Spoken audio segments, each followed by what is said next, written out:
দ্রুতগতির অফ কাটার, মাঝে মাঝে স্লোয়ার এবং স্ট্রোক ধরে দিয়ে বিশ্বের বাঘা বাঘা ব্যাটসম্যানদের কাত করেছেন মুস্তাফিজ। জাতীয় দলের মঞ্চ মাতিয়েছেন, ফিরেছেন আইপিএল মাতিয়েও, খ্যাতি পেয়েছেন কাটার মাস্টারের।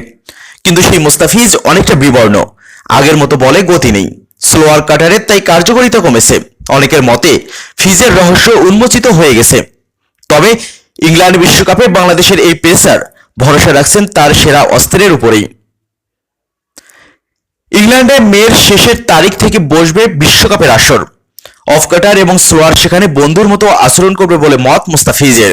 তিনি বলেন, স্লোয়ার ডেলিভারি এবং কাটারের বাইরে আমার খুব বেশি অস্ত্র নেই, আমার কাছে ওগুলো খুবই গুরুত্বপূর্ণ ডেলিভারি, আমি তাই আমার শক্তির প্রতি অবিচল।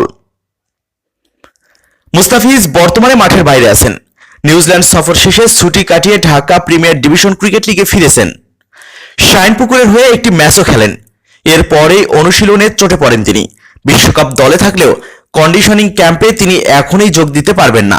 পুনর্বাসনের মধ্যে আছেন বাঁহাতি এই পেসার। সেই পুনর্বাসন কাটিয়ে ফেরার জন্য তাড়াহুড়ো নেই বলেই উল্লেখ করেন ফিজ। তিনি বলেন, ইনজুরির এই ব্যথা সহ্য করা খুবই স্বাভাবিক হয়ে গেছে। মাঠে ফিরতে আমার তাড়াহুড়ো নেই, কারণ এখনো হাতে বেশি সময় আছে।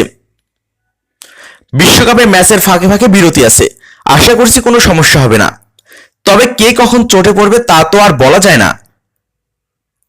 বিশ্বকাপে নিজের বোলিং নিয়ে দলের অন্যতম এই ভরসা জানান, ইংল্যান্ডে ব্যাটিং উইকেট হবে, স্লোয়ার কাটারের সঙ্গে আমি তাই আরও কিছু ভেরিয়েশন নিয়ে কাজ করছি।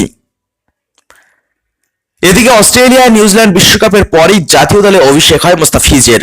বাংলাদেশ দলের হয়ে এরই মধ্যে টি-20 বিশ্বকাপ খেলেছেন তিনি। তবে ওয়ানডে বিশ্বকাপ খেলা হয়নি এখনো। সেই স্বপ্নের আমার উপর সবসময় আলাদা দায়িত্ব থাকে। ভক্তরা আমার প্রত্যাশা করেন, ওয়ানডে বিশ্বকাপ সবসময় সেটা দেওয়ার চেষ্টা করি।